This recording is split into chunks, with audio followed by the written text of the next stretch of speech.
Esse homem, conhecido como Wicked, fazia parte de uma das facções mais violentas de Los Angeles quando foi preso e encontrou seu fim ao ser atacado por outros detentos. Por mais chocante que tenha sido, esse não foi o único destino temido entre membros de organizações criminosas. Um exemplo é El Padrino, que foi condenado a mais de 40 anos de prisão. Miguel Ángel Félix Gallardo, conhecido como El Padrino, nasceu em 8 de janeiro de 1946 no município de Culiacán, estado de Sinaloa. Fundador do cartel de Guadalajara, ele dominou as principais rotas de tráfico de substâncias ilícitas entre o México e os Estados Unidos durante a década de 1980. Sua trajetória, marcada por alianças poderosas e ações de grande impacto, sofreu uma reviravolta definitiva em 1989, quando foi detido sob acusações graves relacionadas ao sequestro e eliminação do agente norte-americano Henrique Kiki Camarena. Antes de entrar no mundo criminal, Félix Gallardo trabalhou como agente da Polícia Judicial Federal e serviu como guarda-costas pessoal do então governador de Sinaloa, Leopoldo Sanches Celis. Suas conexões políticas abriram caminho para a formação de uma das redes de tráfico mais influentes do continente. Com o tempo, firmou parcerias estratégicas com figuras como Rafael Caro Quintero e Ernesto Fonseca Carrillo, assumindo o controle das rotas anteriormente dominadas por Pedro Avilés Pérez. Durante a década de 80,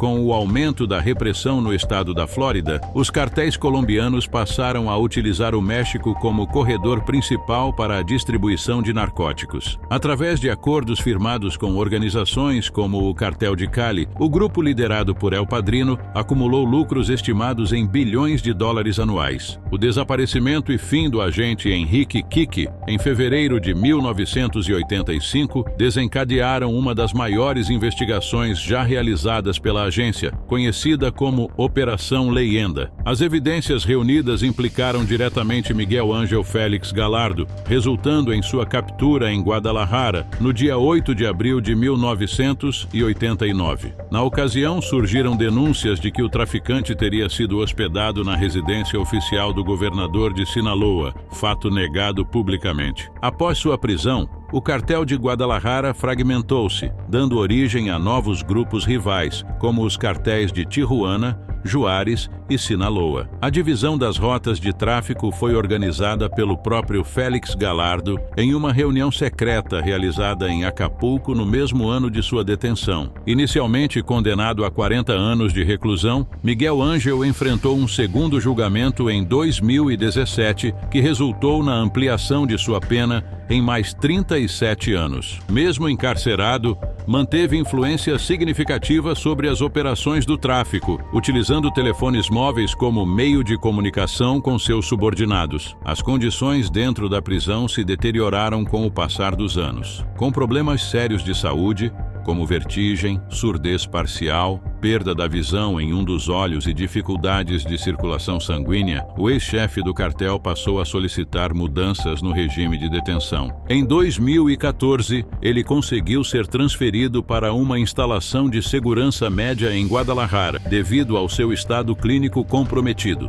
Tentativas posteriores de migração para prisão domiciliar foram negadas até setembro de 2022, quando, diante do agravamento de suas condições médicas, a Justiça mexicana autorizou sua transferência. No dia 13 de setembro daquele ano, Miguel Ángel Félix Gallardo deixou a unidade prisional, passando a cumprir pena em regime domiciliar. Durante seu período atrás das grades, Félix Gallardo também escreveu memórias que foram repassadas de forma clandestina ao jornalista Diego Henrique Osorno. Esses relatos, organizados em 35 páginas manuscritas, descreveram desde sua detenção até aspectos pessoais e familiares de sua vida.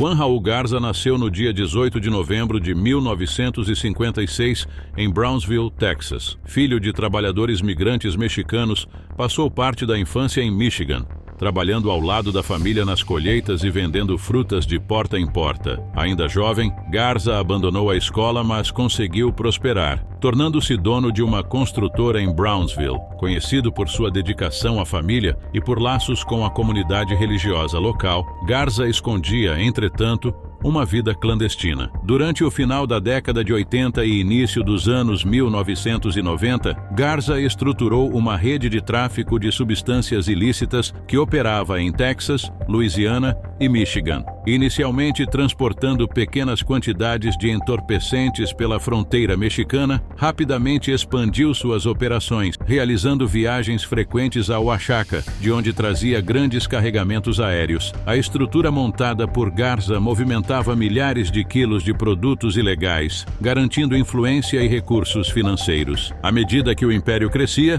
também aumentavam as ameaças internas. Com perdas decorrentes de apreensões policiais, Garza passou a desconfiar da lealdade de seus próprios homens. Essa tensão resultou em atos de extrema violência. Em abril de 1990, após suspeitar de Erasmo de la Fuente, Garza ordenou a execução de Gilberto Matos, um de seus guarda-costas. Meses depois, de la Fuente também foi eliminado na saída de uma casa noturna em Brownsville. Em janeiro de 1991, Thomas Rumbo, encarregado de fiscalizar cargas de substâncias ilícitas, atraiu a ira de Garza ao negociar com agentes federais. O destino de Rumbo foi selado em uma estrada rural, onde Garza pessoalmente tirou-lhe a vida. Em fevereiro de 1992, uma ofensiva da United States Customs Service desmantelou grande parte da rede de Garza. Enquanto seus associados eram capturados, Garza fugiu para o México. No entanto, em novembro do mesmo ano, foi localizado após realizar uma ligação monitorada a um contato que se tornara informante. A prisão ocorreu em solo mexicano e a extradição para os Estados Unidos foi imediata. Indiciado por tráfico, lavagem de dinheiro e 3 eliminações em continuidade a atividades criminosas, Garza enfrentou um dos primeiros julgamentos que previa a pena capital para eliminações ligadas a narcotráfico. Durante o processo, surgiram evidências de sua ligação com outros 5 crimes,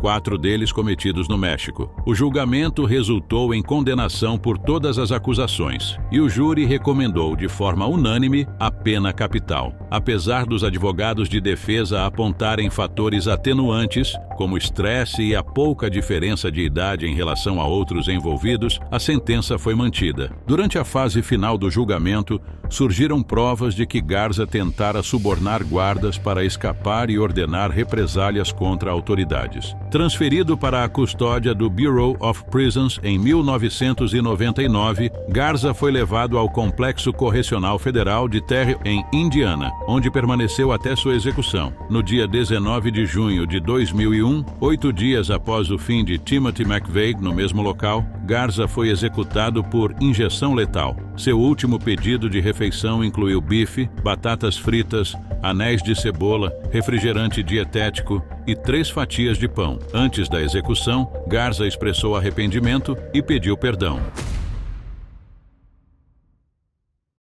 Gilberto José Rodrigues Orejuela nasceu em Mariquita, Colômbia, no dia 30 de janeiro de 1939. Durante as décadas de 70 e 80, consolidou-se como um dos principais líderes do narcotráfico internacional, fundando o Cartel de Cali ao lado do irmão Miguel Rodrigues Orejuela e do aliado José Santa Cruz Londônio, responsável pelo controle de até 80% dos entorpecentes exportados da Colômbia para os Estados Unidos. Seu domínio se estendeu por anos, sustentado por estratégias de corrupção e influência política. Apelidado de O Enxadrista devido à sua habilidade em antecipar movimentos de rivais e autoridades, Rodrigues Orejuela evitava confrontos armados sempre que possível, preferindo a manipulação de instituições públicas e privadas. Sua rede se infiltrava em diversas áreas, projetando-o como um empresário respeitado, mesmo enquanto liderava uma das maiores organizações criminosas do mundo. A trajetória de poder começou a ruir em 9 de junho de 1995. Durante uma ofensiva do governo colombiano, em parceria com unidades de elite, Rodrigues Orejuela foi capturado em um luxuoso apartamento em Cali. Ocultava-se em um armário, sinal de que a ofensiva contra os cartéis havia atingido figuras de alto escalão. A prisão ocorreu no contexto do escândalo conhecido como Processo 8000, que investigava o financiamento ilícito da campanha do presidente Ernesto Samper, Condenado inicialmente a 15 anos de prisão, sua pena foi reduzida para 7 anos devido à colaboração com as autoridades e ao comportamento disciplinado. Em novembro de 2002, por decisão judicial baseada em habeas corpus, obteve liberdade. No entanto, 4 meses depois, uma nova acusação relacionada ao envio de 150 quilos de substâncias ilícitas para os Estados Unidos em 1990 resultou em sua recaptura. No dia 3 de dezembro de 2004, Rodrigues Orejuela foi extraditado para território norte-americano. A extradição, respaldada pelo Supremo Tribunal Colombiano, impôs limites quanto ao julgamento por crimes cometidos antes de 1997, gerando discussões sobre a amplitude das acusações possíveis. Seu irmão, Miguel, foi transferido posteriormente em março de 2005. Em setembro de 2006, ambos foram condenados a 30 anos de reclusão após admitirem responsabilidade em tráfico. Pouco tempo depois, em novembro do mesmo ano, receberam nova condenação, agora por lavagem de dinheiro, que acrescentou 87 meses ao período de encarceramento. Gilberto Rodrigues Orejuela cumpria sua sentença na Instituição Correcional Federal de Butner, uma prisão de segurança média localizada na Carolina do Norte. Sua previsão de liberdade estava fixada para 26 de dezembro de 2043, prazo que jamais alcançaria. Em 31 de maio de 2022, aos 83 anos, Gilberto Rodrigues Orejuela perdeu a vida no Centro Médico do Complexo Prisional de Butner, após anos de agravamento de sua saúde. Com seu falecimento, encerrou-se o último capítulo de uma figura que, por décadas, arquitetou uma das maiores redes de tráfico da história moderna, rivalizando diretamente com o cartel de Medellín de Pablo Escobar. Héctor Beltrán Leiva nasceu em Badiraguato, Sinaloa, no México, no ano de 1965. Durante décadas, seu nome esteve associado ao tráfico internacional de entorpecentes, figurando como uma das lideranças centrais do cartel dos Beltrán Leiva. A organização, criada ao lado de seus irmãos Arturo, Carlos, Alfredo e Mário Alberto, destacou-se pela estruturação de uma rede de tráfico que competia em escala com os maiores grupos da América Latina. Com o fim de Arturo Beltrán Leiva em 2009, após uma operação militar em Cuernavaca, Héctor assumiu o comando da facção. Em seu comando, o cartel diversificou suas operações, atuando também em sequestros, extorsões e lavagem de capitais. Diferente de seus antecessores, Héctor buscou uma postura discreta, operando sob o disfarce de empresário no ramo imobiliário e de restaurantes em Querétaro. A captura ocorreu em 1º de outubro de 2014, durante uma operação conjunta entre Exército e Procuradoria-Geral do México. Héctor foi detido em um restaurante de San Miguel de Allende, Guanajuato, sem disparar qualquer resistência. No momento da prisão, utilizava identidades falsas para ocultar seus passos e manter o anonimato. Posteriormente, foi transferido para o Centro Federal de Readaptação Social número 1, conhecido como El Altiplano, localizado no estado do México. A prisão, de segurança máxima, foi palco de importantes detenções de figuras do tráfico, incluindo Joaquim El Chapo Guzmán. Enquanto aguardava julgamento por tráfico de substâncias ilícitas, associação criminosa e posse de armas de uso exclusivo militar, Héctor começou a apresentar sérios problemas de saúde. De acordo com registros oficiais, sofria de doenças cardíacas que demandavam constante supervisão médica. Em 18 de novembro de 2018, durante a tarde, Héctor Beltrán Leiva sofreu uma grave complicação de saúde no interior do presídio. Apesar de ter sido levado ao Hospital Adolfo López Mateus, em Toluca, seu quadro clínico não pôde ser revertido. As autoridades confirmaram o óbito poucas horas depois.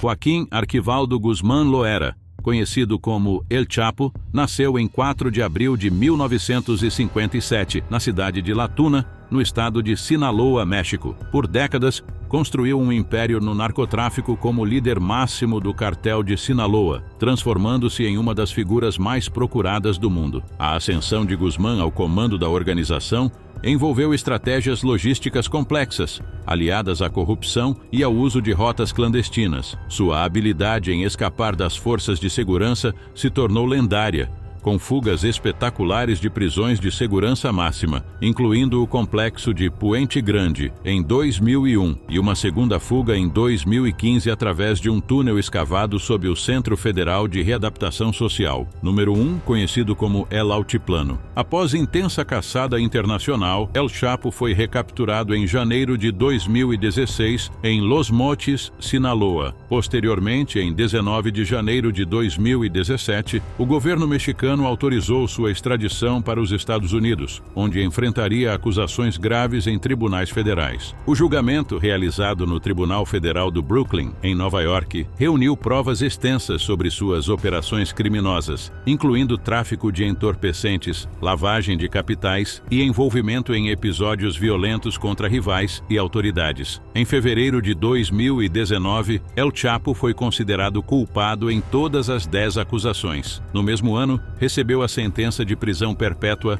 mais 30 anos adicionais, além da obrigação de restituir aproximadamente 12 bilhões de dólares. Após a condenação, Guzmán foi transferido para a Penitenciária Administrativa Máxima dos Estados Unidos, no Colorado, conhecida como Supermax. As condições da unidade são extremamente restritivas, projetadas para isolar os detentos de qualquer contato externo. Joaquim Guzmán foi submetido a medidas rígidas, como confinamento solitário quase permanente, severas limitações de comunicação e acesso muito restrito a familiares e advogados. Em 2021, seus advogados tentaram recorrer da condenação alegando supostas irregularidades no processo, porém o recurso foi rejeitado e a sentença foi mantida em sua totalidade. No ano seguinte, Guzmán solicitou à Justiça norte-americana a flexibilização das visitas e chamadas telefônicas, alegando deterioração física e mental provocada pelas condições do encarceramento, mas seus pedidos foram negados pelas autoridades penitenciárias. Hoje, Joaquim El Chapo Guzmán cumpre sua sentença em regime de extremo isolamento, sem perspectiva realista de libertação. Sua trajetória, marcada por fugas ousadas, operações milionárias e uma estrutura criminosa internacional, encontrou um desfecho dentro das paredes de concreto armado da prisão mais segura dos Estados Unidos.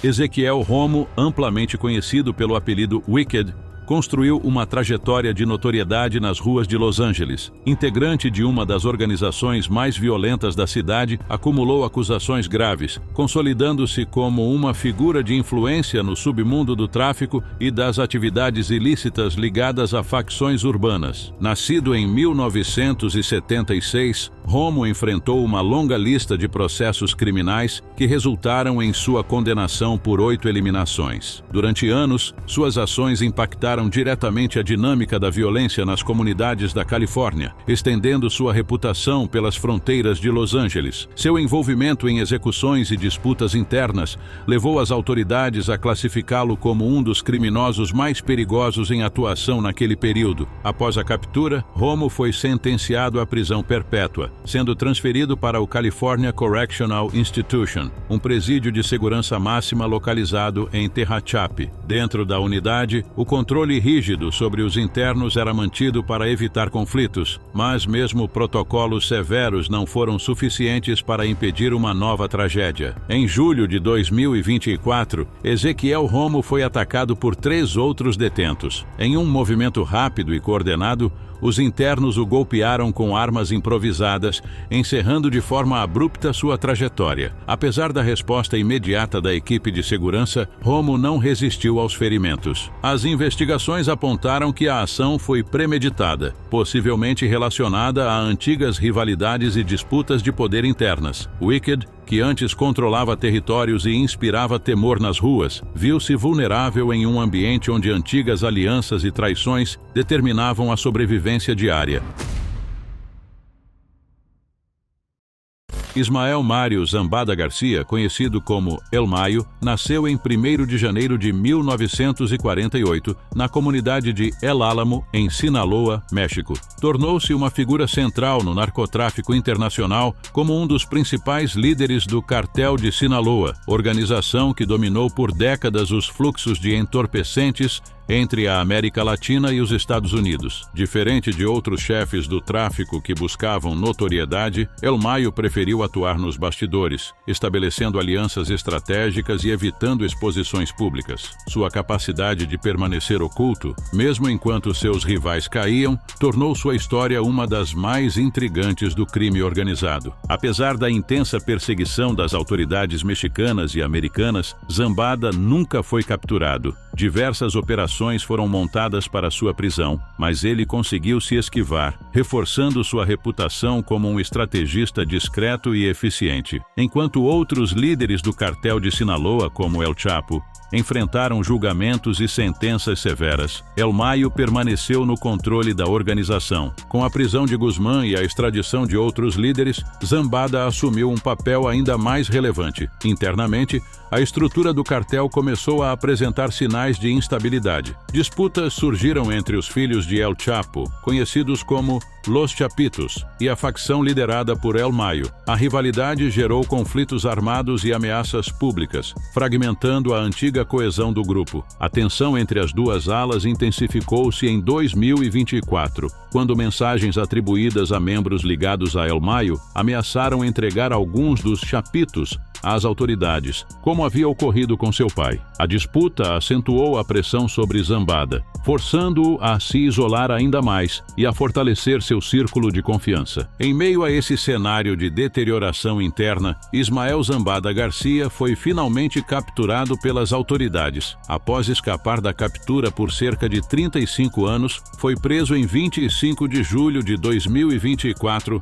ao lado de Joaquim Guzmán López, filho de El Chapo, em um campo de aviação privado em El Paso, Texas. Segundo informações, Zambada teria sido atraído sob o pretexto de uma negociação imobiliária no México, o que facilitou a ação das autoridades. Ambos foram detidos e encaminhados aos Estados Unidos para responder a acusações formais. Em 13 de setembro de 2024, El Mayo participou de sua primeira audiência no Tribunal de Brooklyn, Nova York, local conhecido por julgamentos de grandes figuras do crime organizado. Declarou-se inocente das acusações de tráfico, posse ilegal de armas e envolvimento em associação criminosa. A audiência seguinte ocorreu em 15 de janeiro de 2025. Detido em condições de alta segurança, El Mayo passou a viver sob rigoroso regime de restrições, enfrentando ainda problemas de saúde decorrentes da idade avançada. Com idade avançada e saúde fragilizada, Zambada tornou-se uma sombra do império que ajudou a erguer. Seus aliados mais próximos foram caindo, enquanto as novas gerações do cartel disputavam a liderança com métodos cada vez mais expostos e impiedosos. Não esqueça de se inscrever para assistir mais vídeos como esse.